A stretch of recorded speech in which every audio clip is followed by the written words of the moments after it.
الحمد لله الحنان المنان الذي خلق الإنسان وعلمه البيان والصلاة والسلام على رسوله سيد الإنس والجان وعلى آله وأصحابه ذوي الخير والإحسان أما بعد فأعوذ بالله من الشيطان الرجيم بسم الله الرحمن الرحيم إن في خلق السماوات والأرض واختلاف الليل والنهار لآيات لأولي الألباب صدق الله مولانا العظيم وبلغنا رسوله النبي الأمين المتين المختار الكريم ونحن على ذلك من الشاهدين والشاكرين والحمد لله رب العالمين۔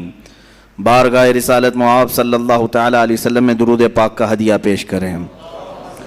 اللہم صلی علی سیدنا و مولانا محمد معدن الجود والکرم وآلہ واصحابہ الکرام وابنہ الکریم وبارک وسلم صلاة دائمة سرمدا ابدا۔ سب سے پہلے بارگاہ رب العزت میں شکر بجا لاتے ہیں، محرم کے اس موسم میں قدیر و جبار خدا نے پھر سے ہمیں یہ محفلیں سجانے کا موقع عنایت کیا ہے۔ عزیزان گرامی، آج میں وجود باری تعالیٰ کے متعلق ہی کچھ گفتگو کرنے کی سعادت حاصل کرنا چاہتا ہوں، لیکن آپ سب پر اور مجھ پر اللہ عز و جل کا شکر واجب ہے کہ حالات ناسازگار ہوتے ہوئے بھی ہمیں محرم الحرام کی ان مجالس میں بیٹھنے، سننے اور بولنے کا موقع عنایت کیا گیا ہے۔ یہ اللہ کا فضل ہی ہے، اس کا احسان ہی ہے۔ اور ہم محفلیں سجاتے ہیں، ہمارا مقصد، ہمارا منشا صرف یہ نہیں ہوتا کہ ایک جلسے کا تصور آ جائے یا ایک مجمع جمع ہو جائے۔ ہمارا اصل مقصد تو یہ ہے کہ ہم محفلیں سجاتے ہیں، محرم الحرام کی ہوں یا میلاد مصطفیٰ کی ہوں، جس کو شاعر نے اپنے انداز میں یوں کہا تھا، محفل ہم اس لیے سجاتے ہیں وہ آئیں گے، آتے ہوں گے، ابھی آئیں گے، وہ آئیں گے، آتے ہوں گے، ابھی آئیں گے، یہی سوچ کے ہم نے محفل کو سجا رکھا ہے۔ بارگاہ مصطفیٰ صلی اللہ علیہ وسلم میں شرف یابی حاصل کرنا۔ اے مسلمانوں، مجھے بتاؤ، کیا ان مجالس میں بیٹھنے کے بعد رب ذوالجلال کی طرف بڑھنے کا شوق نہیں پیدا ہو جاتا؟ کیا محبت مصطفیٰ میں اور اضافہ نہیں ہو جاتا؟ روحوں میں بالیدگی پیدا ہوتی ہے، آنکھوں میں ایک تمنا پھر سے جنم لینے لگتی ہے کہ وہ رسول کرام وقار صلی اللہ تعالیٰ علیہ وسلم کے ہم تذکرے سنتے رہیں۔ میں بارہا یہ کہتا ہوں، ہم محرم کے آتے ہی 10 مجالس سجاتے ہیں، ذکر امام حسین کے نام پر، ذکر شہدائے کربلا کے نام پر۔ یہ کوئی نئی بات نہیں ہے، برسوں سے یہ ریت چل رہی ہے، اور ہمارے مشائخ، ہمارے علماء، اسلاف سبوں نے سنایا اور ہم تک منتقل کیا۔ ہم بھی سنا رہے ہیں، اپنے بچوں کو منتقل کر رہے ہیں۔ کل یہ ہمارے بچے اس ممبر پر بیٹھیں گے اور یہی تذکرے سنائیں گے۔ لیکن ایک بات میں آپ سے کہتا ہوں، لوگ ہم سے یہ کہتے ہیں کہ ہر سال یہ واقعات، ہر سال یہ کربلا کے تذکرے کیوں سنائے جاتے ہیں؟ ہو گیا تھا کربلا ایک بار، بار بار اس کو کیوں سنایا جاتا ہے؟ میرے عزیزوں، چلو اگر میں بار بار سناتا ہوں تو سننے والے بار بار کیوں سنتے ہیں؟ سننے والے کیوں سنتے ہیں؟ بولنے والا اگر بار بار سناتا ہے تو سننے والے چھوڑتے بھی تو نہیں ہیں۔ بات پتہ یہ چلتی ہے کہ نہ بولنے میں یہ پرانا لگتا ہے، نہ سننے میں پرانا لگتا ہے۔ حسین اعظم کے ذکر میں جدت ہے، لذت ہے اور ایک نیا پن ہے، اور انہی مجالس کے صدقے ہم بہت سارے تذکرے بھی کر لے جاتے ہیں۔ عزیزان گرامی، یہ تمام ہماری محافل کا سب سے پہلے میں شکر بجا لاتا ہوں رب ذوالجلال کی بارگاہ میں، اس کائنات کے خالق نے، ہم سب کے پالنہار حقیقی نے ہمیں اس دنیا میں وجود بخشا، اور پھر حکم یہ دیا کہ تم زمین پہ چلنے والی چیزوں کو غور سے دیکھو۔ قل انظروا ماذا فی السماوات والارض، تم آسمانوں میں غور سے دیکھو کیا کیا چیزیں ہیں۔ یہ کیوں دیکھنے کا حکم بار بار رب تعالیٰ ہمیں فرماتا ہے؟ اس لیے کہ تم مجھ تک پہنچ سکو، رب تعالیٰ کی معرفت تمہیں حاصل ہو جائے۔ انسان کا اس دنیا میں آنے کا ایک مقصد یہی ہے کہ وہ اپنے خالق کو پہچانے۔ اپنے مالک کو پہچانیں، اپنے رب کو، اپنے پالنے والے کو پہچانیں. اور دنیا یہاں ہر ایک کو پہچانتی رہ گئی، اور رب ذوالجلال جس کو پہچاننے کے لیے بھیجا گیا تھا اس کی طرف تک وہ دو بھی نہیں کیا، محنت بھی نہیں کیا اور پوچھا بھی نہیں. میرے عزیزو، لاکھوں راستے ہیں اس مولا کو پہچاننے کے، اس کے باوجود آج لاکھوں انسان گمراہ ہیں، مشرک ہیں، کافر ہیں. کچھ تو خدائے ذوالجلال کا انکار کرنے والے اور کچھ غفلت میں موجود ہیں. لیکن وہ خوش نصیب انسان ہے جسے اللہ کی معرفت حاصل ہو گئی. رب تعالیٰ نے اپنی طرف اسے راستہ دے دیا اور وہ اپنے مالک کو پہچانا اور اپنے سر کو محفوظ رکھا صرف اسی بارگاہ میں جھکانے کے لیے. وہ دنیا کا عظیم انسان ہے، وہ دنیا کا خوش نصیب انسان ہے. باقی سب جو بھولے بھٹکے ہیں، راستہ بھٹکے ہوئے ہیں، ان کے لیے ہمیں کہا گیا کہ تم انہیں سیدھے راستے کی طرف بلاؤ. آج سے ہماری یہ مجالس اسی ضمن میں بھی ہوں گی کہ ہم ان بھولے بھٹکوں کو دعوت دینے کے لیے بیٹھے ہیں جو اپنے رب کو پہچاننے سے اور رب کے تعالیٰ کے احکام سے بغاوت کر کے پھر رہے ہیں. عزیزان گرامی، اب آپ سب کی بارگاہ میں جو چیزیں میں عرض کرنے جا رہا ہوں وہ بہت توجہ سے سنیں کہ یقیناً اللہ عز و جل رب ذوالجلال اس کی بہت ساری صفات ہیں. 99 صفات آپ نے سنا بھی ہوگا. اسماء حسنہ میں اللہ رحمان ہے، رحیم ہے، کریم ہے، حلیم ہے، عظیم ہے، غفار ہے، جبار ہے، ستار ہے، قہار ہے. یہ سب اس کی صفات ہیں اور ہر صفت کو پہچاننے کے لیے زندگیاں لگ جاتی ہیں. اللہ تبارک و تعالیٰ کی بارگاہ میں پہنچنے کے لیے انسان زندگیاں لگا دیتا ہے اور بعض لوگ یہ سمجھتے ہیں کہ ہم گھر بیٹھے ہی اللہ تعالیٰ کی معرفت حاصل کر لیں. ایسا نہیں ہے میرے عزیزو. آج سب سے پہلے چیز میں یہ عرض کرتا ہوں، آخر خدا ہے یا نہیں؟ کسی نے دیکھا نہیں. سوال تو ہے ہی ہے. ہم تو چلے روایات کے اعتبار سے، ہمارے گھروں سے ہمیں جو علم دیا گیا ہے ہمارے ماں باپ کی طرف سے اور ماحول نے ہمیں جو علم دیا ہے وہ یہی ہے کہ ہم بولنے کے قابل ہوئے اسی وقت ہمیں کہلا دیا گیا تھا لا الہ الا اللہ، اللہ کے سوا کوئی معبود نہیں. ہمیں اللہ کے وجود کا بہت بچپن میں ہی علم دے دیا گیا، لیکن ہم بڑھتے بڑھتے اب زمانے کو دیکھنے لگے تو پتہ چلا کہ یہاں بہت سارے دہریے بھی ہیں، ایتھیسٹ ہیں، جو خدا کا ہی انکار کرتے ہیں کہ خدا ہے ہی نہیں، کوئی دین ہے ہی نہیں. آج میں ان کے سلسلے میں عرض کروں گا کہ آخر ایسا کیسے ہو سکتا ہے کہ کوئی خدا ہی نہیں. یہ اور بات ہے کہ ایک ہے، دو ہے، کون ہے، اس پر الگ بحث. لیکن جن لوگوں نے کہا ہے ہی نہیں تو مجھے تعجب ہوتا ہے کہ آخر عقل تمہاری ہے یا نہیں. عقل سے اگر سوچو گے تو پھر تمہیں مجبوراً کسی نتیجے پر جانا ہوگا. امام اعظم ابو حنیفہ رضی اللہ تعالیٰ عنہ دہریوں کے لیے کھلی تلوار تھے. دہریہ کس کو کہتے ہیں؟ جو خدا کا ہی انکار کرتا ہے، یعنی کوئی نہیں ہے، نہ بھگوان ہے نہ خدا ہے، کوئی چیز ہے ہی نہیں، ہم خود سے چل رہے ہیں. امام اعظم رضی اللہ تعالیٰ عنہ کی بارگاہ میں ایک جماعت آئی ملحدین کی، اور وہ تلواریں لے کر کے ہی آتے تھے کہ موقع پا کر کے انہیں قتل کر دیں. ایک دن امام اعظم ابو حنیفہ رضی اللہ تعالیٰ عنہ ان کی جماعت کو آتے ہوئے دیکھا اور اچانک آپ اپنی مجلس سے کھڑے ہوئے اور کہنے لگے میں کچھ گہری سوچ میں ہوں. وہ قریب آئے اور پوچھا کیا سوچ رہے ہیں آپ؟ کہا کہ میں نے سنا ہے کہ ایک سمندر میں کشتی چل رہی ہے اور اس پر سامان خود سے لد جاتا ہے اور بڑی برابر منزلوں پر وہ رکتی ہے اور اپنا سامان خود ہی اتارتی ہے. نہ اسے کوئی چلاتا ہے، نہ لوڈنگ ان لوڈنگ کرنے والے کوئی مزدور ہیں، وہ خود بخود سامان لیتی ہے، خود بخود سامان اتارتی ہے. یہ روبوٹک دنیا بھی نہیں تھی اس وقت کہ وہ یقین کر لیتے، سائنسی دنیا بھی نہیں تھی اس وقت. تو ان دہریوں نے کہا کیا مذاق کر رہے ہیں آپ کہ سمندر میں کشتی بغیر ملاح کے، بغیر کیپٹن کے چل رہی ہے اور خود سامان لوڈ کر رہی، اتار رہی ہے، ہمارے ساتھ مذاق کر رہے ہیں آپ؟ ہم عقل والے لوگ ہیں، آپ کی اس بات پر کوئی بیوقوفی یقین کر سکے گا. امام اعظم ابو حنیفہ رضی اللہ تعالیٰ عنہ فرماتے ہیں اتنی جب تجھے عقل ہے کہ ایک کشتی سمندر پر بغیر کسی چلانے والے کے نہیں چلتی تو یہ پورے کائنات کا نظام بغیر چلانے والے کے کیسے چل سکتا ہے؟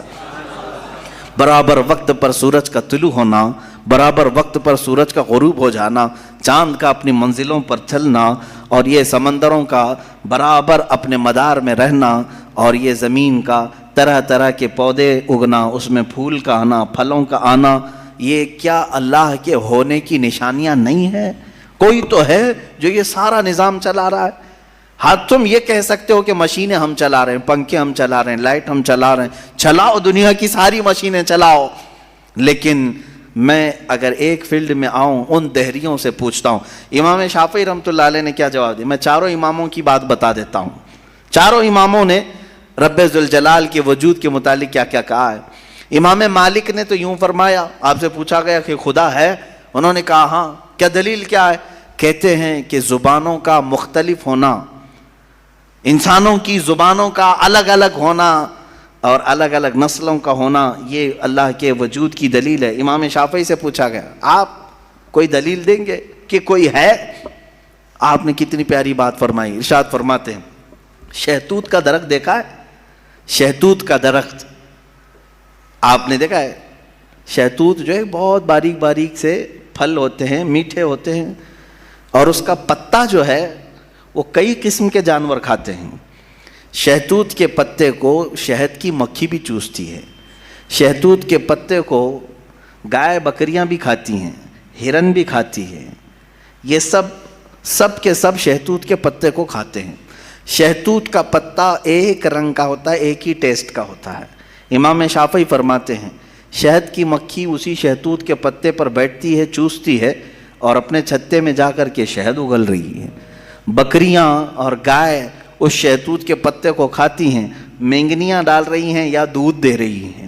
اسی شہتوت کے پتے کو ہرن کھاتی ہے، ہرن نافع پیدا کرتی ہے، جو مشک کی طرح ایک نافع ہوتا ہے، نہایت ہی اچھی خوشبو اس کے اندر آتی ہے۔ امام شافعی فرماتے ہیں ایک شہتوت کا پتا بکری میں جائے تو الگ اثر کرے، شہد کی مکھی میں جائے تو الگ اثر کرے، گائے میں جائے اور ہرن میں جائے تو الگ اثر کرے، آخر ایک شہتوت کے پتے سے نافع، دودھ اور شہد بناتا کون ہے؟ بناتا کون ہے؟ اسی میں امام شافعی فرماتے ہیں ہم روٹی کا ایک ٹکڑا کھاتے ہیں، روٹی کا ایک ٹکڑا کھاتے ہیں، اندر جسم میں یہ روٹی جانے کے بعد آپ سب کو معلوم ہے اس میں سے کچھ حصہ گوشت بنتا ہے، کچھ حصہ خون بنتا ہے، کچھ حصہ پیپ بنتا ہے، کچھ حصہ منی بنتا ہے، باقی کا بچا ہوا فضلہ پخانہ بن کر نکل جاتا ہے۔ ایک روٹی گیہوں کی کھاؤ، جو کی کھاؤ، جوار کی کھاؤ، روٹی ایک ہی طرح کی ہے، اور اس سے گوشت کون بناتا ہے، خون کون بناتا ہے، اور پیپ کون بناتا ہے، منی کون بناتا ہے، سب کی الگ الگ قسمیں ہیں۔ امام شافعی فرماتے ہیں تمہاری ہزاروں مشینیں ایک طرف، لیکن اندر جو نظام چلاتا ہے وہ کوئی تو ایک ہے، کوئی تو ہے، تمہیں ماننا ہوگا۔ میں دہریوں کے متعلق کہہ رہا ہوں، جو ملحدین ایتھسٹ ہیں، جن کا کہنا ہے کہ کوئی ہے ہی نہیں، کوئی خدا ہی نہیں، تو ان سے میں کہتا ہوں کوئی بتاؤ تو صحیح آخر یہ چلا کون رہا ہے؟ یہ کون چلا رہا ہے؟ ہمارے جسم کے اندر کا نظام کون چلا رہا ہے؟ اور قرآن نے انہی کی طرف بار بار اشاروں میں بتایا ہے، آیات میں، کہ کیا تم دودھ کو نہیں دیکھتے؟ دودھ کہاں سے پیدا ہوتا ہے؟ کہ اللہ تعالیٰ فرماتا ہے کہ ہم نے دودھ کو گائے کے خون اور اس کے گوبر کے بیچ میں سے پیدا کیا ہے۔ اس کا فضلہ گائے کا گوبر ہے پیٹ کے اندر، اور اس کا خون بھی ہے، خون نہایت ہی سرخ، گوبر نہایت ہی الگ رنگ کا، اور اس کے بیچ سے صاف و شفاف دودھ کا نکلنا، دودھ آتا ہے، نہ کبھی اس میں گوبر کی بو آئی، نہ کبھی خون کا رنگ آیا۔ قرآن کہتا ہے آخر یہ کون ہے جو اس طرح صاف ستھری غذا نکالتا ہے تمہارے لیے؟ کیا شہد کی مکھی کو نہیں دیکھتے؟ قرآن کہتا ہے جب وہ ڈنک مارتی ہے تو اس کے زہر کا کوئی علاج نہیں ملتا۔ شہد کی مکھی اگر ڈنک مارے تو زہر چڑھ جاتا ہے اور کئی لوگوں کی موت بھی ہوتی ہے، لیکن وہی اپنے چھتے پہ بھی تھوکے تو وہ نہایت ہی میٹھی غذا ہے، نہایت ہی میٹھی غذا ہے۔ شہد کی مکھی اپنا رس چھتے پر ڈالے تو وہ دنیا کی سب سے اچھی غذا، وہی اگر کسی کو ڈنک مارے تو سب سے برا زہر ہے۔ اعلیٰ حضرت رضی اللہ تعالیٰ عنہ نے اپنے آپ کو یوں فرمایا ہے کہ میں وہ شہد کی مکھی ہوں جس کی مٹھاس کا بھی جواب نہیں، جس کے ڈنک کا بھی جواب نہیں۔ یہ تو ضمناً میں نے بات عرض کی، خدا قدیر و جبار کے وجود پر میرے عزیزو ایک دو نہیں لاکھوں مثالیں دنیا میں ہیں، لاکھوں مثالیں۔ ابھی تو کائنات کے رازوں تک ہم پہنچے ہی کہاں ہیں؟ سمندر کے اندر کی دنیا، پیڑ پودوں کے اندر کی دنیا۔ اب آئیں امام احمد بن حنبل رضی اللہ تعالیٰ عنہ، یہ کیا فرماتے ہیں؟ آپ سے پوچھا گیا خدا ہے، کوئی دلیل ہے آپ کے پاس؟ کہتے ہیں میں تمہیں بتاتا ہوں، ایک قلعہ ہے ایسا کہ چاروں طرف سے بند، نہ ایک سوراخ جانے کا راستہ، نہ اس پہ کھڑکی، نہ دروازہ، کچھ بھی نہیں، ہوا تک نہیں جا سکتی، پورا بند ہے، اور اندر اس کے نہایت ہی چمکدار موتیوں کی طرح ہے۔ پھر اچانک اس قلعے میں اچھلتا کودتا ہوا ایک جان والا پیدا ہوتا ہے، اور پھر وہ اس قلعے سے باہر آتا ہے۔ امام احمد بن حنبل کی ان باتوں کو سن کر لوگوں نے پوچھا ایسا کیسے ہوتا ہے؟ بند قلعہ، ہوا بھی نہیں جاتی، کوئی سوراخ بھی نہیں، اور اس کے اندر سے کوئی اچانک پیدا ہوتا ہے۔ امام احمد بن حنبل فرماتے ہیں یہ تو روز ہوتا ہے، مرغی کے انڈے میں نہیں دیکھتے؟ مرغی کا انڈا مجھے بتاؤ اس میں کتنی کھڑکیاں ہیں؟ انڈا تو اوپر سے پورا بند ہوتا ہے، ہوا تک نہیں جاتی، لیکن مرغی اس کو گرم کرے۔ اب تو مشینوں سے بھی ہوتا ہے۔ مجھے یہ بتاؤ وہ انڈے کی زردی اچانک ایک جاندار چوزے کی شکل کیسے اختیار کرتی ہے؟ کون ہے جو اسے چونچ دیتا ہے؟ کون ہے جو اسے پر دیتا ہے؟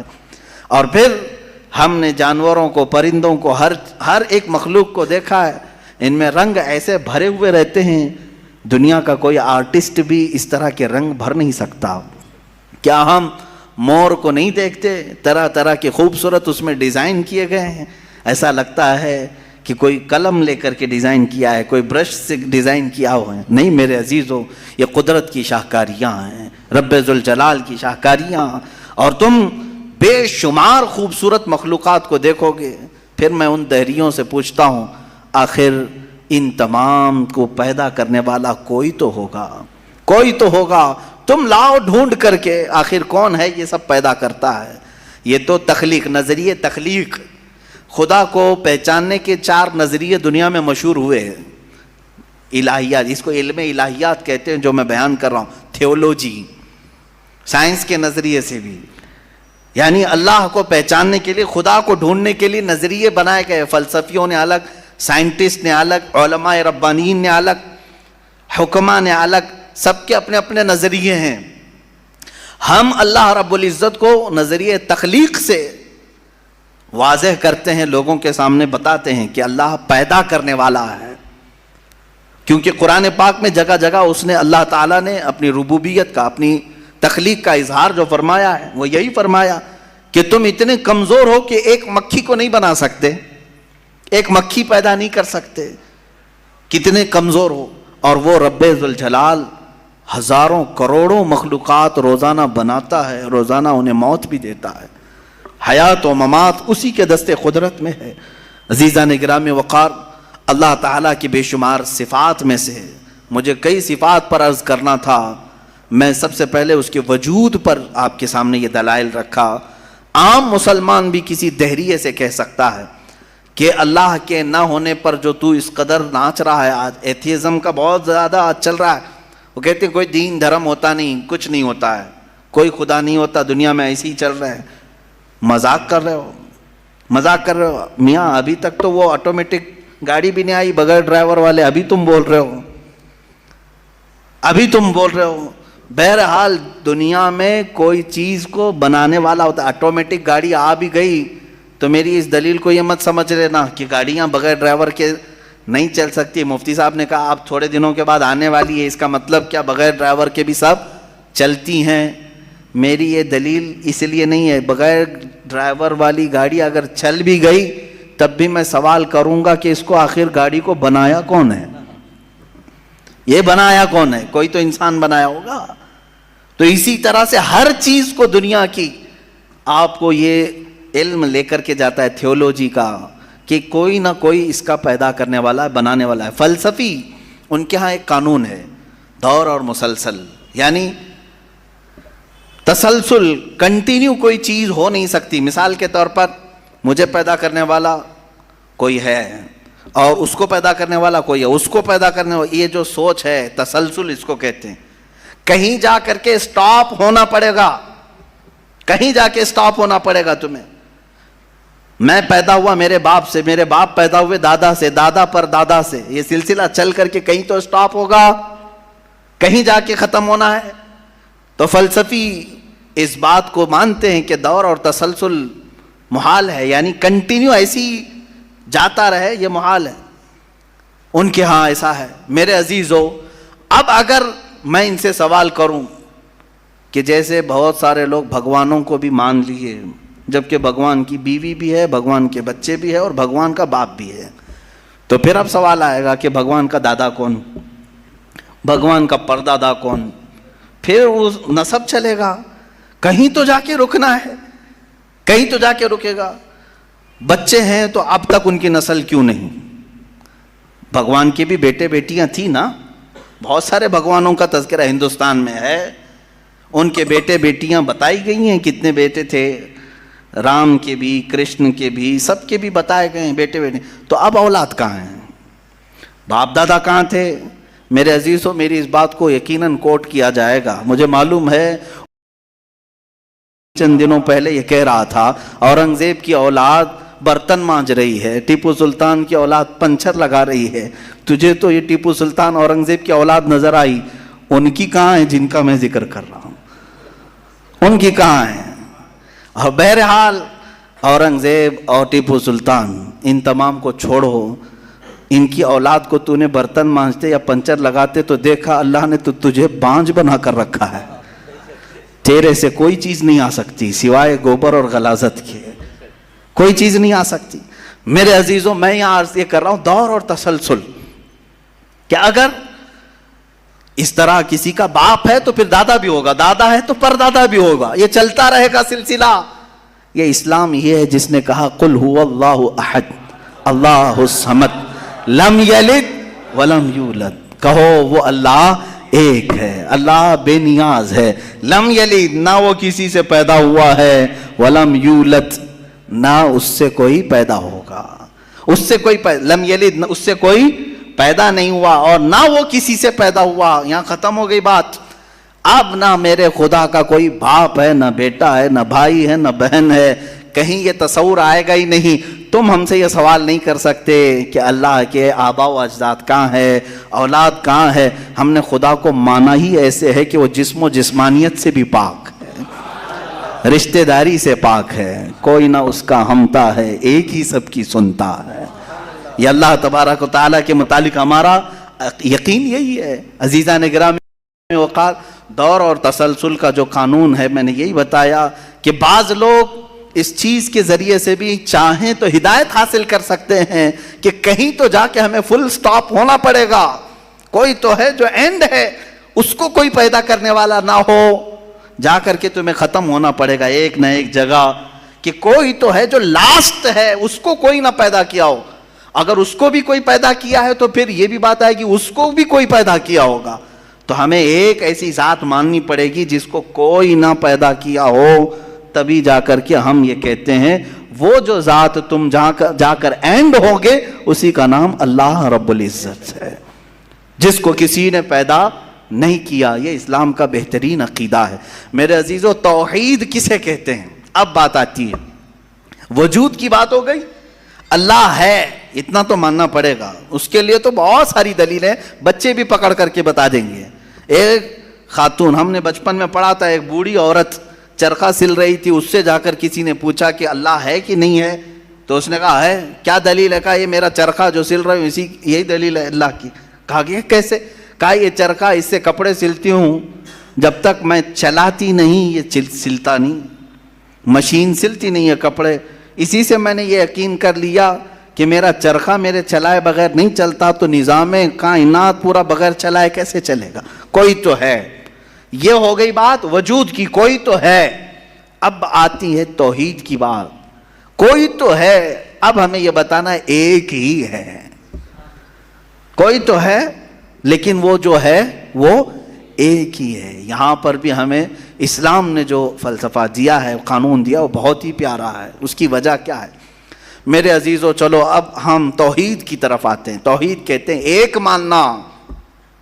ایک ماننا حقیقت میں دیکھا جائے تو دنیا کے اکثر مذاہب میں توحید کا شروع میں درس رہا. عیسائیت جو آئی ان میں بھی تھا، بعد میں یہ تثلیث کے قائل ہو گئے.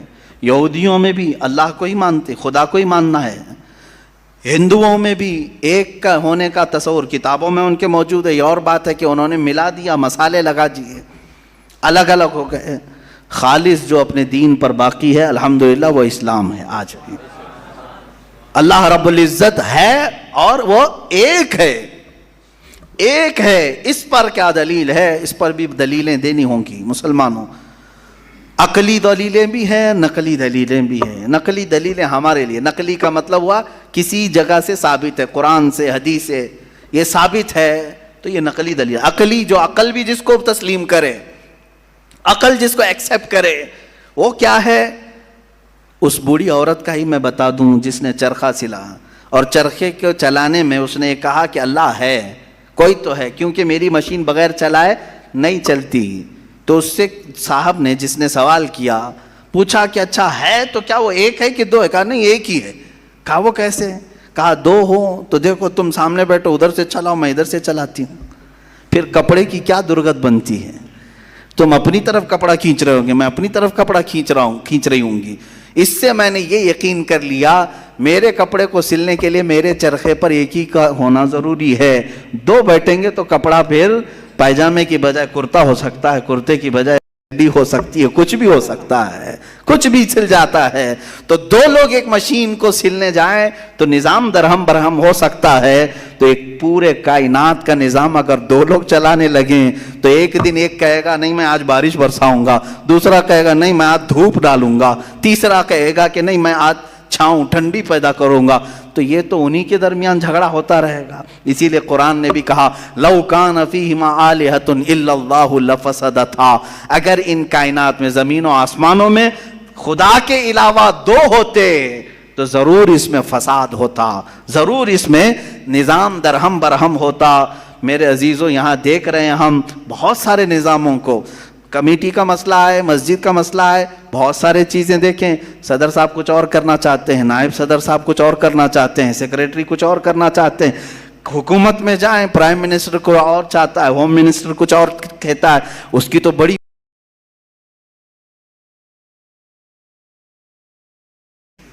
پتہ ہی نہیں ہے. لیکن نظام ایک ملک کا چلا رہے ہیں، ایک ملک کا چلا رہے ہیں. فساد اسی لیے ہو رہا ہے، فساد اسی لیے ہوتا ہے اور ان کو پتہ بھی نہیں رہتا. وہ بھاشن میں کچھ اور بول کے آئے، یہ پارلیمنٹ میں کچھ اور بول کے آیا.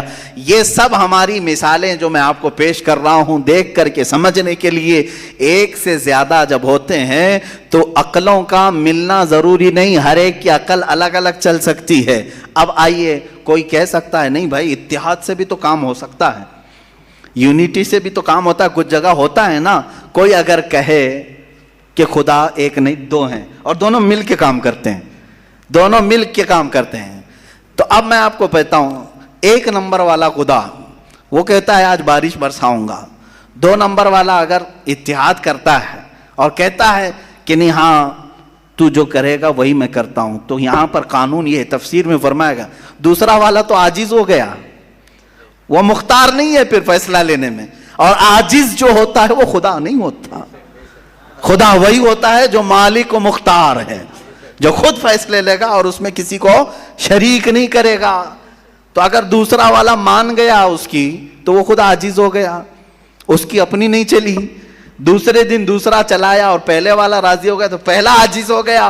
تو خدا عاجز نہیں ہو سکتا، یہ ہمارا عقیدہ ہے. خدا وہی ہے جو قادر مطلق ہے، قادر مطلق، ہر چیز پر وہ خود فیصلے لیتا ہے، خود ہی اختیار رکھتا ہے. الحمدللہ اسلام کو اتنا پاک و صاف رکھا گیا ہے. خدا کا جو عقیدہ ہے ہمارے ہاں، عقیدہ توحید ہے، وہ انسان کے ذہن کو بھی پاک و صاف کرتا ہے، انسان کا ذہن بھی پاک و صاف رہتا ہے. اگر عقیدہ توحید تمہارا ہٹ گیا، میرے عزیز و توجہ چاہتا ہوں، توحید عقیدہ سمجھ گئے، اللہ کو ایک ماننے کا عقیدہ اگر ہٹ گیا تو پھر انسان اتنا ذلیل ہوتا ہے کہ پھر وہ ہر چیز کو خدا ماننے لگ جاتا ہے، چاہے وہ چوہا ہو کہ بلی ہو کہ سانپ ہو کہ مچھر ہو، کسی کے بھی سامنے جھکنے لگ جاتا ہے۔ توحید کا عقیدہ اگر ذہن سے ہٹ گیا، اللہ کو ایک اور بڑا ماننے کا عقیدہ ہٹ گیا، تو ہم نے ان لوگوں کو بھی دیکھا ہے جو عورتوں کی شرمگاہوں کو بھی عبادت کرتے ہیں، بہت ساری غلاظتوں کو بھی پوجتے ہیں۔ میرے عزیزو، یہ کب آتی یہ چیز؟ جب عقیدہ توحید انسان سے ہٹ جاتا ہے تو وہ بہت ہی نیچے گر جاتا ہے۔ اللہ تعالیٰ نے ذہنوں کو پاک رکھنے کے لیے یہ ہمیں کتنا بہترین عقیدہ دیا ہے، اور وہ ایک ہے، اور الحمدللہ مسلمان اسے آج بھی ایک ہی مانتے ہیں۔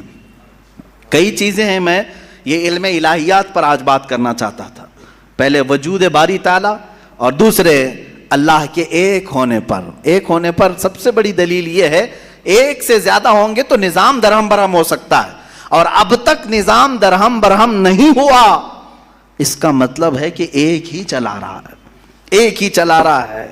سورج کو جس طرح سے اس نے سالوں سے چلایا ہے، چاند کو جس طرح چلایا ہے، موسموں کا آنا جانا، قرآن خود یہ کہتا ہے، میں نے آیت خطبے کے بعد یہی تلاوت کی، ان فی خلق السماوات والارض واختلاف اللیل والنہار، بے شک زمینوں کی پیدائش میں، آسمانوں کی پیدائش میں، اور رات و دن کے آنے جانے میں تمہارے لیے بہت بڑی نشانیاں ہیں کہ ایک ہی ہے جو اس کو اپنی مرضی سے بنایا ہے، اپنی مرضی سے بنایا ہے۔ عزیزان گرامی وقار، ہندوؤں میں بھی ایک ہونے کا عقیدہ تھا کہ ایک خدا ہے۔ بہت ساری کتابیں ہیں جس کو میں نے پڑھا ہے، جس میں کہا گیا ہے سنسکرت میں کہ وہ ایک ہی ہے، لیکن ہوا یہ کہ بعد میں ان تعلیمات میں مکسنگ کیسے آئی؟ جیسے ہمارے ہاں فرشتوں کا تصور ہے، جبرائیل ہیں، میکائیل ہیں، اسرافیل ہیں، اسرائیل علیہم السلام، جو ملائکہ ہیں، وہ اللہ تبارک و تعالیٰ نے انہیں مختلف کاموں پر لگایا ہے۔ میکائیل علیہ السلام بارش برساتے ہیں، روزی پہنچانے کے کام میں ہیں، اسرائیل علیہ السلام روح نکالتے ہیں۔ تو ان ملائکہ کو جس طرح سے ہمارے ہاں تصور دیا گیا، اللہ کے فرشتے، تو ان لوگوں نے ان دوسرے کاموں کو دیکھ کر ہر ایک چیز کا الگ الگ خدا بنا لیا۔ ہواؤں کا خدا الگ، بارش کا خدا الگ، آگ کا خدا الگ، پانی کا خدا الگ۔ یہاں پر دھوکہ کھا گئے، وہ خدا نہیں ہے، وہ خدا کے فرشتے، اللہ تبارک و تعالیٰ نے جن کو ان کائنات کے کاموں پر لگایا۔ ہمارا عقیدہ میں بتا رہا ہوں۔ عزیزان گرامی، یہاں پر میں یہ باتیں اس لیے عرض کر رہا ہوں کہ سب سے پہلے وجود باری تعالیٰ اللہ ہے، دوسری چیز وہ ایک ہے۔ اب تیسری چیز آتی ہے جس کے متعلق آج کے بہت سارے دہریے سائنس کے اسٹوڈنٹ وہ کہتے ہیں اگر ہے مان لیا، ایک ہے مان لیا، دکھتا کیوں نہیں ہے؟ یہ بھی سوال ہے۔ ہمارا عقیدہ ہے نراکار ہے، اور وہ آکار مانتے ہیں۔ بعض لوگ ان کے ہاں بھی ہے جو خدا کو نراکار مانتے ہیں کہ وہ نہیں دکھ سکتا۔ میرے عزیزو، یہ جن لوگوں نے ہم سے سوال کیا کہ پھر وہ دکھتا کیوں نہیں، وہ دکھتا کیوں نہیں، اس کے لیے میں جواب یہ بتاؤں گا کہ اگر انسان جس طرح سے آج پیدا کیا گیا، جتنی اس کے اندر کمزوریاں ہیں، انسان کی آنکھوں میں پورا کا پورا سورج نہیں سما پا رہا ہے۔ کڑی دھوپ میں سورج کو کیوں نہیں دیکھتے؟ وہ تو دکھ رہا ہے نا، تو دیکھو 1 گھنٹہ دیدار کرو، درشن کرو سورج کی، کیوں نہیں کرتے؟ نہیں کرتے آپ کے اندر تاب و طاقت نہیں ہے۔ سورج کروڑوں میل دور ہے، اس کو آپ پورے طور پر اپنی آنکھوں میں نہیں لے پا رہے ہیں، تو یہاں سے تم سب کو پتا چلا کہ میری آنکھیں کمزور ہیں، دنیا کی بڑی چیزوں کو میں سما نہیں سکتا۔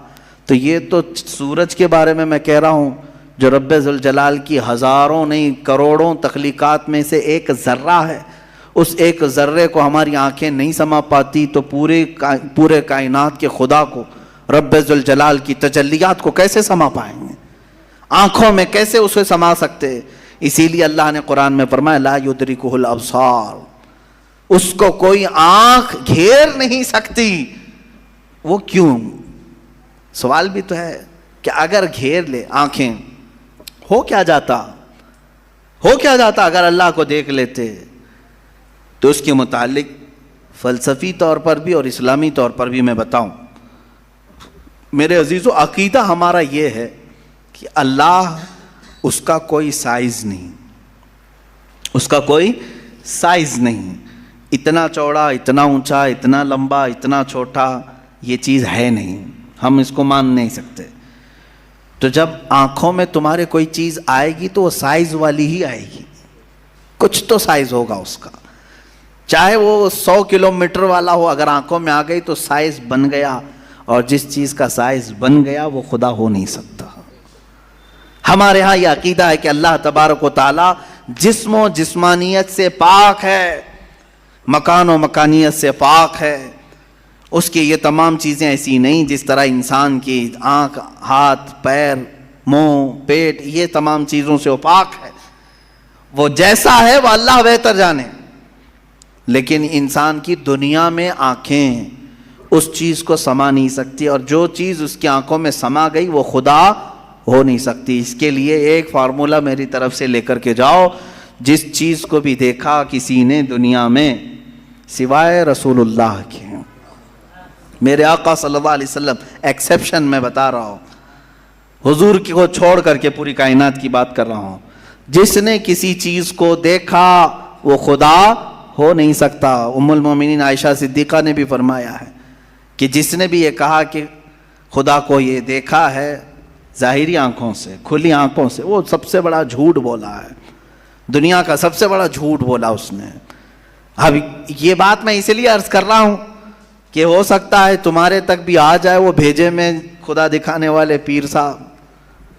ہاں کچھ لوگ خدا کو دکھا کر کے مرید کرانا چاہتے ہیں اور تانا مارتے ہیں، ارے میاں ہم تو دکھا کے مرید کرتے ہیں۔ دکھا کے کس کو؟ بکرے کے بھیجے میں دکھا کر کے، میاں ان کو یہیں خدا مل رہا تھا، معاذ اللہ رب العالمین، کلیجے میں نہیں، پھیپھڑے گردے میں نہیں، جس چیز کے کھانے کا شوق پیر صاحب کو ہوا وہاں خدا دکھانا شروع کیا۔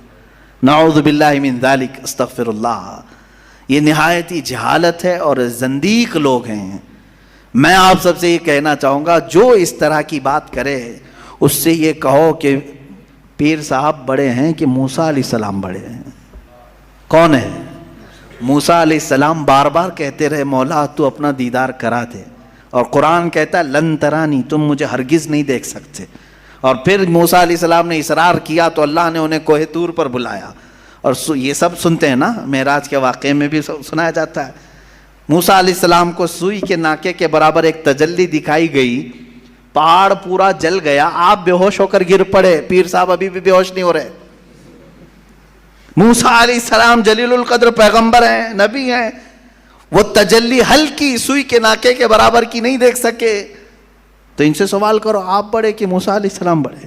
آپ کے اندر اتنی پاور کہاں سے آ گئے؟ آپ پورے بھیجے میں دکھانے کی بات کرتے ہیں، نہایت ہی گمراہی کی بات ہے۔ میرے عزیزوں، میں یہ ان لوگوں کے بارے میں کہہ رہا ہوں جو اپنے آپ کو مسلمان کہہ کر کے ایسی باتیں کر رہے ہیں، باقی دوسرے ہوں تو ان کو چھوڑ دو، ان کا معاملہ الگ ہے۔ یہ تمام باتیں ہو گئی، میں نے 3 چیزیں آپ کے سامنے عرض کی۔ وجود باری تعالی، اللہ ہے، اور اگر ہے تو ایک ہے، اور ایک ہے تو وہ نظر نہیں آتا، دکھتا نہیں۔ یہ 3 عقیدے اسلام کے بنیادی عقیدے ہیں، بنیادی عقیدے ہیں، ان میں ذرا برابر بھی ٹس سے مس ہوئے تو تمہارا ایمان چلا جائے گا۔ یہاں سے گمراہیوں کے دروازے کھلتے ہیں۔ جنہوں نے خدا کے وجود کا انکار کیا وہ ملحد ہو گئے، جنہوں نے اسے ایک سے زیادہ مانا وہ مشرک ہو گئے، جنہوں نے اس کو دیکھنے والا سمجھا وہ گمراہ ہو گئے۔ صحیح عقیدہ یہی ہے جو سورہ اخلاص میں اللہ نے فرمایا قل هو اللہ احد، محبوب آپ فرما دیں وہ اللہ ہے، ایک ہے، اللہ الصمد، وہ بے نیاز ہے، اللہ بے نیاز ہے، لم یلد ولم یولد، اس سے کوئی پیدا نہیں ہوا اور نہ وہ کسی سے پیدا ہوا۔ ان معاملات کے بعد آؤ میرے عزیزو اس رب ذوالجلال کی کچھ صفات کی طرف میں آتا ہوں۔ رب ذوالجلال رحمان بھی ہے، رحیم بھی ہے، کریم بھی ہے، غفار و ستار و قہار و جبار بھی ہے۔ اس کی 99 صفات پر اگر ہم ذکر کرتے چلیں، روز ایک صفت پر ذکر ہو جائے گا، راتیں تمام ہو جائیں گی۔ قرآن نے خود کہا ہے دنیا کے سارے درخت قلم بن جائیں اور سمندر سیاہی بن جائیں اور اللہ کی تعریف و توصیف لکھنا چاہیں سمندروں کی سیاہی سوکھ جائے گی، یہ درختوں کے قلم بنے ٹوٹ جائیں گے، ما نفدت کلمات اللہ، اللہ کے کلمات کو پھر بھی مکمل نہیں کیا جا سکے گا۔ یہ ہماری چھوٹی سی زبان اور تمہارے چھوٹے سے کان کہاں ان تمام کلمات کو سن سکیں گے یا کہہ سکیں گے، مگر ہم اتنا ضرور جانتے ہیں کہ ان تمام سمندروں میں سے ایک قطرہ بھی ہم نے اپنی محفل میں پا لیا تو یہ ہماری زندگی کی معراج ہے۔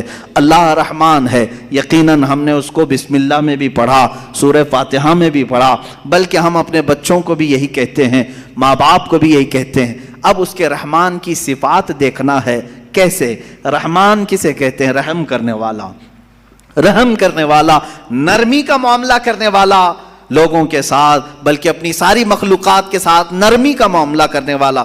میں دو ہی صفات پر آج گفتگو ختم کر دوں گا، اس کے رحمان ہونے کی اور اس کے قہار ہونے کی، دونوں کے درمیان ہمیں یہ زندگی چلانی ہوگی۔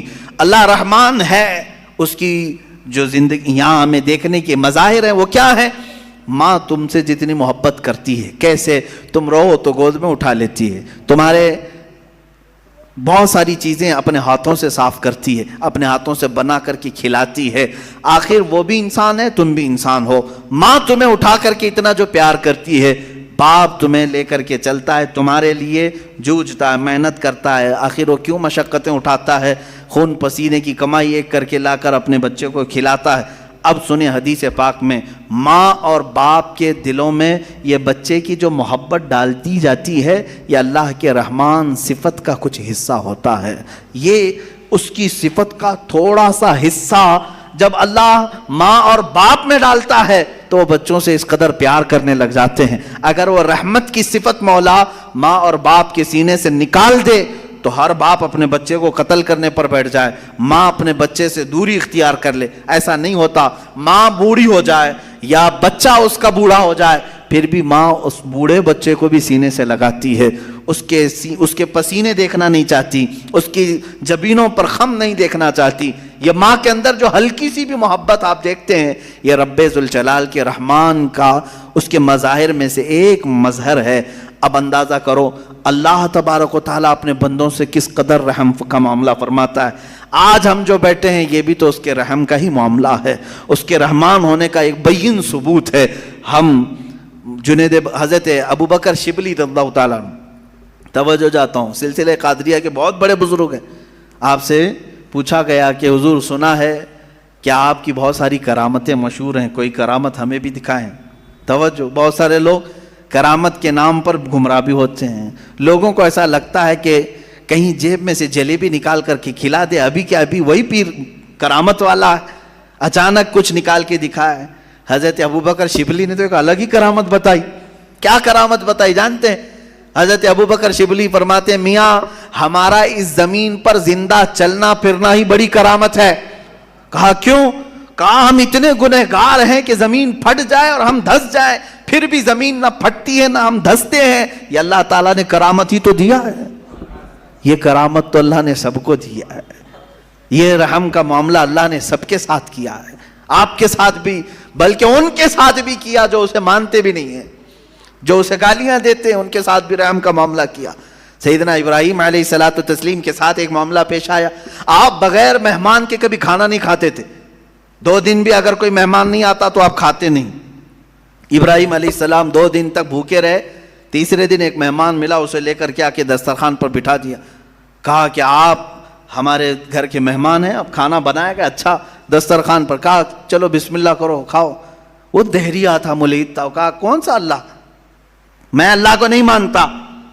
اتنا کہا ابراہیم علیہ السلام کو جلا لایا، آپ نے دسترخوان کھینچ لیا، کہا اٹھو گھر سے، نکلو باہر جاؤ۔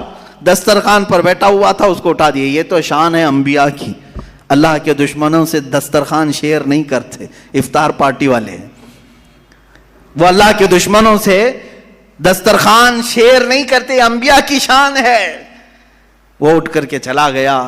ہاں یہ ہمارے لیے حکم یہی ہے میرے عزیز، لیکن اللہ رب العزت نے وہی فرمائی ابراہیم علیہ السلام کو، کہا ہے ابراہیم کیوں اٹھا دیا اس کو؟ 50 سال کا تقریباً ادھیڑ عمر کا آدمی تھا، کہا کیوں اٹھا دیا؟ کہا ہے مولا وہ تیرا نام نہیں لینا چاہتا، میں اس کو دسترخوان پر کیسے بٹھاؤں؟ رب ذوالجلال نے فرمایا، اے ابراہیم پچھلے 50 سال سے میں اسے ویسے ہی کھلا رہا ہوں، جبکہ وہ کبھی میرا نام نہیں لیا۔ آج تمہارے دسترخوان پر ایک بار اس نے نام نہیں لیا، تم نے اٹھایا۔ میرے عزیزو، اس کا مطلب یہ نہیں ہے کہ اس کا نام نہ لے تو بھی ہم کھلائیں، وہ تو سنت الہیہ ہے، وہ مولا کریم کی صفات ہے۔ لیکن انسان کے اخلاق تو یہی ہیں کہ انسان اپنے رب سے اگر محبت کرتا ہے تو اللہ رب العزت کے دشمنوں سے کبھی دوستی نہیں کر سکتا۔ قرآن بھی یہی کہتا ہے، یا ایھا الذین آمنوا لا تتخذوا عدوی وعدوکم اولیاء، اے ایمان والو میرے دشمنوں اور اپنے دشمنوں کو دوست نہ بناؤ۔ یہ انہی آیات میں سے ہے جن 26 آیاتوں میں سے نکالنا چاہتے ہیں، آئیں گے انشاءاللہ، وہ ٹاپک بھی آئے گا انشاءاللہ۔ قرآن پاک کی جن 26 آیات پر لوگوں کو تو یعنی پیٹ میں مروڑ ہوتا ہے، پیٹ میں مروڑ ہوتے ہیں۔ ان آیات میں سے ایک آیت یہ بھی ہے، سورہ ممتحنہ کی پہلی آیت ہے، اللہ فرما رہا ہے اے ایمان والو لا تتخذوا عدوی وعدوکم، میرے دشمنوں کو اور اپنے دشمنوں کو اولیاء یعنی دوست نہ بناؤ۔ میرا رب نے اتنا حکم کیا دیا، ان کو تکلیف شروع ہو گئی۔ قرآن جو ہے نفرت سکھاتا ہے، قرآن نفرت، یہ تمام انشاءاللہ العزیز زندگی باقی رہی یہ 26 آیتوں کا جو مضمون ہے یہ ان کی کتابوں سے بھی میں نکال کے دکھاؤں گا، سیم ٹو سیم چیزیں، سیم ٹو سیم چیزیں وہاں پر بھی موجود ہیں۔ تو پیدا کرو کسی اور وسیم گندے رافضی کو جو وہاں سے بھی نکال سکے۔ عزیزان گرامی وقار، بات میں عنوان سے ہٹ نہ جائے، اس لیے میں عرض کروں گا وہ رب ذوالجلال رحمان ہے، اور اس کے رحم کا معاملہ تو ہے، اس کے رحم کا معاملہ ہے کہ آج جس طرح سے لوگ ہمیں پیش کرنا چاہ رہے ہیں کہ یہ ایک ڈراؤنی شکل ہماری بنا کر کے اسلاموفوبیا یعنی مسلمانوں سے لوگوں کو ڈرانا، یہ اگر تمام دوسرے قوموں کی طرح بھی ہو جاتے تو میرے عزیزو یہ سب کا جینا حرام کر کے رکھتے۔ ہمارے ہاں آخرت کا تصور ہے، ہمارے ہاں رب ذوالجلال کو جواب دینے کا تصور ہے، ہمارے ہاں اللہ رب العزت کے دیکھنے کا تصور ہے کہ وہ ہر گھڑی ہمیں دیکھ رہا ہے۔ یہ تمام تصورات لے کر کے مسلمان جی رہا ہے۔ تم کہہ رہے ہو یہ آتنکوادی ہے، دہشت گرد ہے، اور جو اس طرح سے کر رہا ہوگا اس کا تصور ختم ہو چکا ہوگا۔ ہمیں تو اللہ رب العزت کے ہونے کا اتنا احساس ہے کہ رات کے اندھیرے میں بھی ہم ڈرتے ہیں کوئی ایک گندی تصویر بھی دیکھنے کے لیے، جبکہ کوئی نہیں دیکھ رہا ہے، اس لیے کہ مسلمان اس عقیدے کے ساتھ جیتا ہے کہ اللہ لا الہ الا هو الحی القیوم لا تأخذہ سنۃ ولا نوم۔ مسلمان اس عقیدے کے ساتھ جیتا ہے، وہ اللہ ہے جو حی ہے اور قیوم ہے، اسے نہ اونگ آتی ہے نہ نیند آتی ہے۔ یعلم خائنۃ الاعین وما تخفی الصدور، تمہاری آنکھوں کی خیانت کو بھی وہ دیکھ رہا ہے، تمہارے دلوں کے گزرنے والے حالات سے بھی وہ واقف ہے۔ ہم اس تصور کے ساتھ، اس عقیدے کے ساتھ جی رہے ہیں۔ بہرحال میرے عزیزو، اس کے رحمان کی صفات بے شمار ہیں، بے شمار ہیں، اور اس کے کام حکمت کے ہوتے ہیں۔ بعض لوگوں کو ایسا لگتا ہے کہ نہیں وہ رحمان ہے، رحمت تو کر رہا ہے، میرے ساتھ تو نہیں ہو رہا ہے، میرے ساتھ تو نہیں ہو رہا ہے، میں تکلیفوں پہ تکلیفیں اٹھاتا ہوں۔ میرے عزیزو، صبر نہیں کرتا انسان اور اس طرح کی باتیں کر جاتا ہے، یا ایسا ہی گھبرانے والا آدمی ہے جیسے کوئی ٹرین سرنگ میں جائے، ٹنل میں جائے تو کچھ جو باولے لوگ ہوتے ہیں اچھل کود کرنے لگ جاتے ہیں۔ کبھی ٹرین کا سفر کیا آپ نے؟ اور ٹرین کبھی ٹنل کے اندر جاتی ہے، پہاڑ کے گوفے کے اندر، کیا ہوتا ہے؟ اندھیرا آ جاتا ہے، اندھیرا، اتنا اندھیرا آتا ہے تو جو عقل مند ہوگا وہ سیٹ پہ بیٹھا رہے گا، اور جو باولا ہوگا اچھل کود کر رہا ہے، اسے ایسا لگتا ہے دنیا کیا سے کیا ہو گئی، ٹرین کہیں کھڈے میں چلی گئی۔ ایسا نہیں ہے، جو عقل مند ہے وہ بیٹھا رہتا ہے۔ اگر آپ عقل مند ہیں، بیٹھے رہتے ہیں اپنے سیٹ پر، میں پوچھتا ہوں کیوں بیٹھے رہتے ہو؟ کیوں بیٹھے رہتے ہو؟ اندھیرا ہو گیا، ٹرین گوفے کے اندر چلی گئی ہے۔ آپ کہیں گے میاں تھوڑی دیر کی بات ہے، یہ ٹرین کا ڈرائیور چلا تو رہا ہے، نکال لے گا، نکالے گا نا۔ ٹرین نکل کر کے باہر آ جاتی ہے تو آپ کہتے اجالا تو آ گیا۔ اے میرے عزیز، ٹرین کے چلانے والے پر تجھے اتنا یقین ہے سیٹ چھوڑ کر اٹھتا نہیں۔ اس طرح تیری زندگی میں جب مصیبتوں کا کبھی اندھیرا آتا ہے، یقین کر وہ رب ذوالجلال پھر اجالوں میں لائے گا۔ ان مع العسر یسرا، اس نے فرمایا ہے ہر تکلیف کے بعد آسانی ہے۔ کیوں اتاولے ہوتے ہو؟ تھوڑی سی تکلیف کیا آئی، شکایت کیا، میرے ساتھ رحم کا معاملہ نہیں ہو رہا ہے، میرے ساتھ رحم کا معاملہ نہیں ہو رہا ہے۔ فعل الحکیم لا یخلو عن الحکمہ، وہ حکیم ہے، اس کا کوئی کام حکمت سے خالی نہیں ہوتا، کوئی کام حکمت سے خالی نہیں ہوتا۔ آج دوپہر میں اگر تمہیں روٹی نہیں ملی ہے تو کوئی نہ کوئی سبب ہوگا، وہ تمہارے حق میں بہتر چاہتا ہے. عسیٰ ان تکرہوا شیئا وہو خیر لکم، قرآن کہتا ہے بسا اوقات تم جس چیز کو نہیں چاہتے لیکن وہ تمہارے حق میں بہتر ہوتا ہے. جنید بغدادی رضی اللہ تعالیٰ عنہ کے زمانے میں ایک خاتون وہ روئی سے دھاگا بناتی تھی، روئی سے دھاگا بناتی تھی اور وہ دھاگا بنانے کے بعد بیچ آتی تھی. کتنے؟ آدھے درہم میں بکتا تھا اس کا، آدھا درہم. وہ آدھا درہم لاتی تھی، اس میں سے آدھے یعنی پاؤ کر کے اس سے پھر کپاس روئی خریدتی اور پھر اس کا آدھا درہم بناتی اور باقی کا گھر میں خرچہ کر. ایک دن آدھے درہم کی روئی لائی اور پورے کا اس نے دھاگا بنا دیا. دھاگا کچا ہوتا، سوکھنے کے لیے رکھی صحن میں، اندر کھانے کے بنانے کے انتظامات کر رہی تھی. ایک کوا آیا اور دھاگا اٹھا کے لے گیا. بیوہ عورت، اس کے سوا کچھ بھی نہیں تھا، آج کچھ بھی نہیں تھا اس کے پاس، بھوکی رہ گئی. اب نہ خریدنے کے لیے دھاگا خریدنے کے، روئی خریدنے کے بھی پیسے نہیں، کھانا بنانے کے بھی پیسے نہیں، آلریڈی بیوہ ہے اور غریب ہے. کہنے لگی کیا اتنی غربت کے بعد بھی اللہ تعالیٰ ایسے اس کی بچی پونجی بھی اٹھا لیتا ہے؟ لوگ یہی کہتے ہیں نا، میرے پاس کچھ نہیں تھا پھر بھی میں نقصان میں جا رہا ہوں، اب تو کچھ رحم کر دیتا. ارے بھائی بڑے سیٹ آدمی کے 1,00,000 روپے چلے گئے تو سمجھ میں آئے گا چلو ٹھیک ہے، باقی بچے ہوئے پھر کور کر لے گا. جس کے پاس کچھ نہیں، لاسٹ پونجی بچی ہے، وہ بھی مولا نے اٹھوا دیا، تو یہ کون سا رحم ہے؟ بندے تل ملا جاتے ہیں. وہ خاتون گھبرائی اور کہا یہ اب کون سے رحمان کی صفت ہے؟ کیا وہ رحم کر رہا ہے میرے ساتھ؟ میں بیوہ ہوں، کچھ بھی نہیں میرے پاس. حضرت جنید بغدادی کے پاس دوڑی دوڑی گئی. دوسرا دن تھا، بھوک کی شدت تھی، دوڑی ہوئی آئی. حضرت جنید بغدادی اس وقت بیٹھے تھے، ان کے دربار میں کچھ لوگ آئے ہوئے تھے باہر کے، ملنے کی غرض سے دور سے آئے ہوئے تھے. آپ کو یہ چیختی ہوئی آئی تو اس کو سائڈ میں کھڑا کیا، رک جاؤ میں پہلے ان کی باتیں سن لوں، پہلے ان کی باتیں سن لوں. ان لوگوں نے آ کر کے کہا کہ حضور ہم کچھ نذرانہ لے کر کے آئے ہیں، کچھ نذرانہ لے کر کے آئے ہیں، یہ قبول فرما لیں.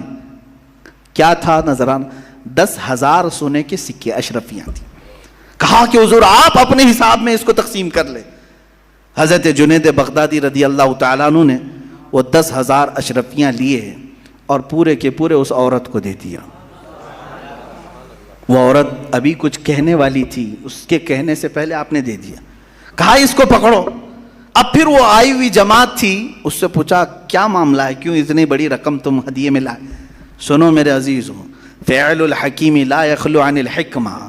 وہ کہتے ہیں ہم سمندر کے سفر پر تھے، کشتی میں بیٹھے تھے، آ رہے تھے، اچانک ہماری کشتی پھٹ گئی، کشتی میں سوراخ آیا، پانی اندر آنے لگ گیا. تو جیسے یہ چمڑے کی کشتی تھی، پانی اندر آنے لگا تو ڈوبنے کے چانسز بڑھ گئے. پانی جتنا ہو سکا ہم نکال کر پھینکتے رہے، لیکن اس کشتی کی مرمت کے لیے ہمارے پاس کچھ نہیں تھا. اچانک ایک کوا آیا اور اوپر سے دھاگا گرا دیا. ایک کوا آیا، دھاگا اوپر سے گرایا، اور وہ اتنا ہی دھاگا تھا جس سے ہماری کشتی سل جاتی تھی. ہم نے اسی دھاگے سے اپنی کشتی سل دی اور پھر اسی وقت ہم نے یہ نیت کر لیا کہ وہ رحمان ہے جس نے ہمیں بچایا ہے. ہم صحیح سلامت جائیں گے تو 10,000 اشرفیاں جنید بغدادی کو نظر کریں گے. وہاں ہم نے منت کر لی تھی، میرے آقا ہم نے صحیح سلامت کنارے کو پا لیا، اب آ کر کے وہ 10,000 اشرفیاں آپ کی بارگاہ میں ہم نے نظر کر لیا. حضرت جنید بغدادی دلوں کے حالات سے باخبر تھے، اس خاتون کی طرف دیکھا اور پوچھا کیا تمہارے رب نے صحیح رحم کیا یا نہیں؟ تمہارے آدھے درہم کو کوے سے اٹھوا کر بدلے میں 10,000 اشرفیاں دیتا ہے، اسی کا نام رحمان ہے. وہ رحمان ہے. بندہ گھبراتا ہے، کہتا ہے ایسے کیسے ہوگا، میرے پاس کچھ بھی نہیں تھا پھر بھی اٹھا لیا. انتظار تو کرتا، شکر تو کرتا، یقیناً وہ مولا تجھے اس سے بہتر چیز لوٹاتا. یہاں تک کہ حدیثوں میں کسی کا بچہ بھی اگر انتقال کرتا ہے، مولا تعالیٰ فرشتوں سے پوچھتا ہے تم نے اس کے بچے کو لایا، کیا کہہ رہا تھا میرا بندہ میرے بارے میں؟ فرشتے کہتے ہیں مولا وہ تیرا شکر بجا لا رہا تھا، کہتا تھا انا للہ و انا الیہ راجعون. مولا فرماتا ہے لکھ دو اے فرشتوں، اس سے بہتر نسل اسے عطا کروں گا، اس سے بہتر اسے خوبصورتیاں جنت میں عطا کروں گا. وہ جب بہتر کرنے والا ہوتا ہے تب تمہیں آزمائش کے دور سے گزارتا ہے. یہ رحمان ہے, یہ اس کی صفت ہے. بہت ساری مثالوں کی ضرورت ہے میرے عزیزو. وقت کی تنگی دامنگیر ہے, وقت عشاء قریب ہے. ہمیں جو وقت ملا ہے مولا اس میں بھی رحمت عطا فرما ہے, اور پھر آگے چل کر کے ہم انشاءاللہ ان گفتگوؤں کو اور طوالت دے سکیں, لمبی کر سکیں. اب ایک اور چیز, اس کے رحمان ہونے کے ساتھ ساتھ اس بات کا یقین بھی رکھو کہ وہ قہار بھی ہے. وہ قہار ہے. قہار کا مطلب ہوتا ہے سخت پکڑ کرنے والا. سخت پکڑ کرنے والا جب وہ سختی کرنے پر آئے تو پھر تم ہاتھ پیر ہزار ہلا لو, بچ نہیں پاؤ گے. الہی انت یا قاہر العدو ذی البطش الشدید انت الذی لا یطاق انتقامہ.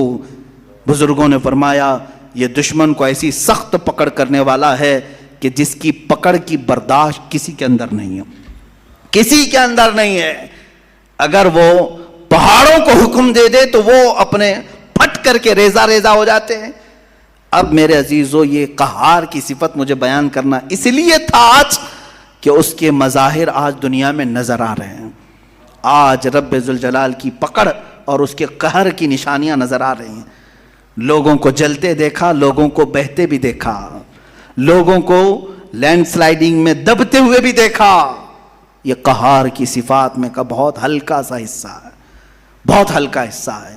جب وہ پکڑ کرنے پر آئے, میں آپ کو بتاؤں قوم شعیب, جیسے ابھی چائنا والوں کے بارے میں پچھلے سال 1.5 سال پہلے ایک نیوز میں نے دیکھا تھا, وہ اپنے سپر پاور ہونے کے سفر میں اتنی تیزی سے گامزن ہیں. ان کے یہ چیلنجز تھے کہ اب ہمارے پاس ایسی ایسی ٹیکنالوجی آئی ہیں جس کو کوئی کاٹ نہیں سکتا. ارے وہ مصنوعی سورج بنا رہے ہیں چائنیز, ڈپلیکیٹ سورج بنانے کے چکر میں ہے. وہ جیسا بھی ہو, چھوٹا ہی صحیح, انہوں نے ہر چیز کا ڈپلیکیٹ نکال لیا. لیکن میرے عزیزو اب آج جا کر کے احساس ہونے لگا. مجھے ابھی چند دنوں پہلے کسی نے کہا تھا کہ ان کے تو چیلنجز تھے کہ ان کی ٹیکنالوجی کو کوئی چیلنج نہیں کر سکتا اس وقت پوری دنیا میں, اس قدر ہتھیاروں میں ہو, ٹیکنالوجی میں, ہر چیز میں. میں آپ کو بتاتا ہوں یہ تو اس زمانے کی بات ہے. آج سے 4000 سال پہلے قوم شعیب, قوم سمود جس کو کہا گیا ہے, وہ تو اتنی پاورفل قوم تھی. آج بھی ان کے بنائے ہوئے مکانات موجود ہیں تو اندازہ کرو اس وقت کتنے طاقتور تھے. وہ پورے پہاڑ کے پہاڑ جو پتھروں کے پہاڑ ہوتے ان کو کھود کر کے نقشہ دیتے تھے, اور اسی میں دروازے, اسی کے اندر پورے ہال, کمرے, سب کچھ بنا لیتے تھے ایک اکھنڈ پہاڑ کو کاٹ کر کے. اب مجھے یہ بتاؤ کہ وہ لوگ آج سے 4000 سال قبل, جبکہ کوئی ہائیڈرولک مشین نہیں, کوئی پتھروں کو نقش دینے والا آلہ نہیں, اس وقت کرتے تھے تو کیا ٹیکنالوجی استعمال کیا ہوگا.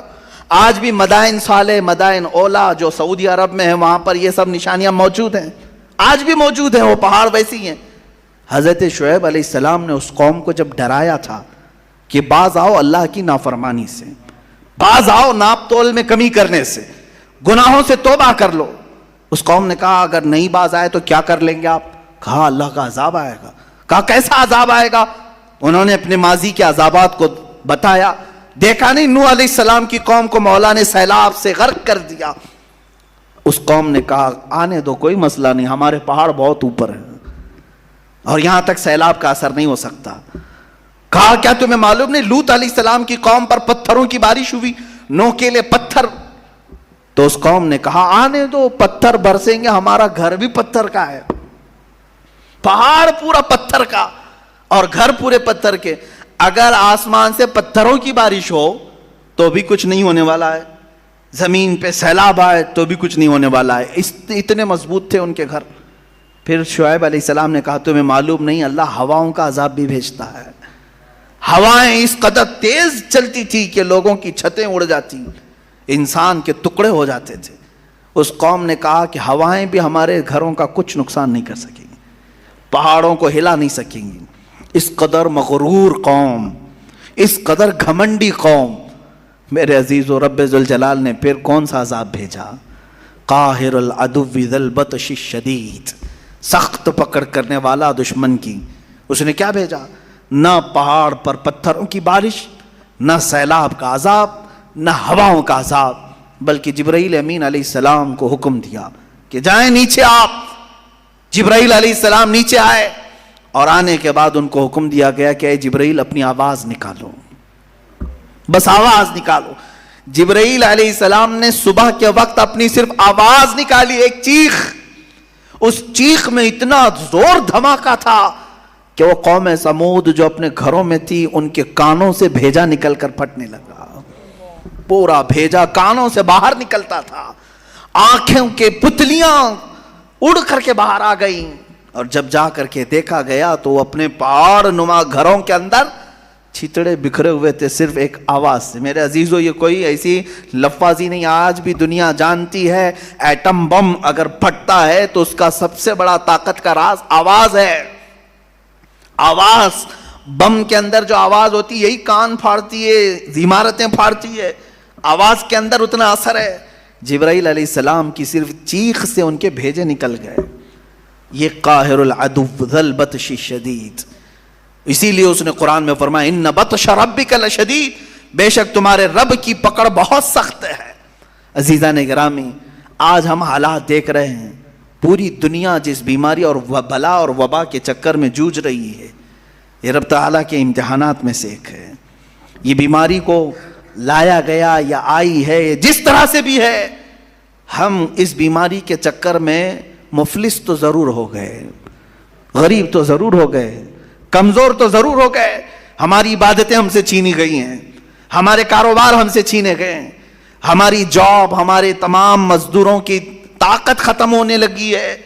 بیماری آئے نہ آئے لیکن اس کے چکر میں بہت ساری چیزیں آ گئی، لوگوں کے اندر چھوت چھات کا ماحول الگ، لوگوں کے اندر ڈاکہ زنی کا ماحول الگ، اس کے بعد مفلسی اور قحط سالی اتنی بڑھ جائے گی میرے عزیزو جس کا حساب نہیں ہوگا۔ آپ اندازہ کریں، چند دنوں کے بعد میری یہ بات اگر آپ کو نہ لگے کہ اب اللہ تبارک و تعالیٰ اپنے قہر کی صفت کو ظاہر فرما رہا ہے، کیونکہ انسان اس قدر آج نافرمان ہے، اور دیکھیں نافرمان ہونا اور ہے لیکن اس مولا کو اور اس کے حبیب کو گالیاں دینا اور ہے۔ رب ذوالجلال عذابات اس وقت کھول دیتا ہے جب اس کے نبی کی شان میں کثرت سے توہین ہونے لگتی ہے۔ میں محسوس کر رہا ہوں آج کے زمانے میں سب سے زیادہ میرے نبی کو گالیاں دی جا رہی ہیں، پوری طاقتیں ایک طرف ہو رہی ہیں، حکومتیں ان کے سپورٹ میں آ رہی ہیں، جو محمد عربی صلی اللہ علیہ وسلم کو نشانہ بنائے بڑی حکومتیں اسے پناہ دیتی ہیں، انہیں ویزے دیتی ہیں، انہیں سیکورٹی دیتی ہیں۔ تو یہ باضابطہ حکومتیں اور طاقتیں مل کر کے میرے نبی کو نشانہ بنا رہی ہیں۔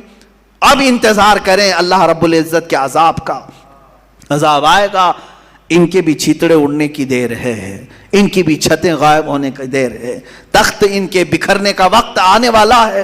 عزیزان گرامی، میں آپ کو ڈرا رہا ہوں جب اللہ کا عذاب آئے گا تو پھر سب اس میں ملوث ہوں گے، سب اس میں پیسے جائیں گے، اچھے اور برے سب عذاب میں بہیں گے۔ سیلاب آئے تو اچھوں کو الگ بروں کو الگ نہیں چھوڑتا، سب کو بہا لے جاتا ہے۔ اس رب ذوالجلال کے قہار کی صفات بھی آج ہیں۔ کیا آپ نہیں دیکھتے کہ ایک طرف جنگلات میں اچانک آگ کا لگ جانا اور بے حساب جانوروں کو آگ کی موت میں جھلس جانا، یہ اللہ کی پکڑ ہے، اللہ کا قہر ہے۔ بیماریوں میں پورے انسانوں کا گرفتار ہونا اللہ کا عذاب ہے۔ سیلاب کا اچانک آنا اور گھر کے گھر تباہ کرنا اللہ کا عذاب ہے۔ سورج کا گرہن لگ جانا، چاند میں گرہن لگنا اللہ کا عذاب ہے۔ تمہارے رزق سے برکت کا اٹھ جانا اللہ کا عذاب ہے۔ تمہارے سروں پر ظالموں کو بادشاہ مسلط کرنا اللہ کا عذاب ہے۔ جو ظالم ہیں، درندے ہیں، وہ تمہاری حکومتوں پہ آئے ہوئے، یہ اللہ کا عذاب ہے۔ اس عذاب سے چھٹکارا صرف اور صرف ایک ہی ہے کہ لوٹ آؤ اس رب ذوالجلال کی بارگاہ میں، لوٹ آؤ اور اسے مناؤ اور پھر پکار کر کہو استغفر اللہ ربی من کل ذنب واتوب الیہ، اے اللہ میں تیری پناہ مانگتا ہوں، میں بخشش چاہتا ہوں تیرے بارگاہ میں اور میرے تمام گناہوں کی معافی چاہتا ہوں۔ جس دن بندہ استغفار کر کے لوٹ آتا ہے تو پھر وہی قہار پھر تم پر اپنے رحمان کی صفات کا اظہار فرماتا ہے۔ وہ قہار ہے، پکڑ کرتا ہے، لیکن بندہ جب عاجزی کرتا ہے تو پھر وہ اپنے رحمان کی صفات کا اظہار کرتا ہے۔ وہ رحمان ہے، لیکن یہ ایک چیز ہے، اب آخری میں یہ کہہ کر کے جاتا ہوں، رحمان بھی صفت ہے، قہار بھی صفت ہے اس اللہ کی، اور رحم بھی کرتا ہے، پکڑ بھی کرتا ہے۔ آپ اگر ہم سے سوال ہی کرتے ہیں کہ کون سی چیز اس میں زیادہ بھاری ہے، رحمان کی صفت یا قہار کی صفت؟ ظاہر سی بات ہے قہار کی صفت آپ سب کو پتا ہے، جب وہ پکڑ کرے تو پورے کے پورے تباہ ہوتے ہیں، یہ تو بہت بھاری چیز ہے۔ لیکن حدیث پاک میں ملتا ہے، رب ذوالجلال نے حضور کی زبان پر ارشاد فرمایا، اللہ فرماتا ہے میری رحمت نے میرے غصے پر غلبہ کر لیا۔ رحمان کی صفت قہار کی صفت پر غالب ہے، وہ رحم زیادہ فرماتا ہے، قہر کم کرتا ہے۔ بہرحال اللہ رب العزت کی بارگاہ میں ہم عریضہ پیش کرتے ہیں، مولا تو اپنے قہر سے ہم غریبوں کو بچا لے، ہم سب کو اپنے قہر سے آزاد فرما، اس پوری دنیا میں پھیلی ہوئی بلا اور وبا کو دور فرما دے۔ اے کریم خدا تو اپنے رحمان کی صفات اور رحیم کی صفات کا اظہار مولا ہم سب گنہگاروں پر عطا فرما، ہم سب پر رحم فرما، کرم فرما۔ اے کریم خدا جو بیمار ہیں انہیں شفا عطا کر دے، جو انتقال کر چکے ان کی مغفرت فرما دے۔ مولا ہم سب کو جب تک تو دنیا میں رکھ تیری عبادت کرنے کی توفیق بخش، آخری سانس تک مولا تیرا ذکر ہماری زبانوں پر جاری و ساری فرما۔ جب دمیں واپسی ہو یا اللہ، جب دمیں واپسی ہو یا اللہ، لب پہ جاری ہو بس لا الہ الا اللہ محمد رسول۔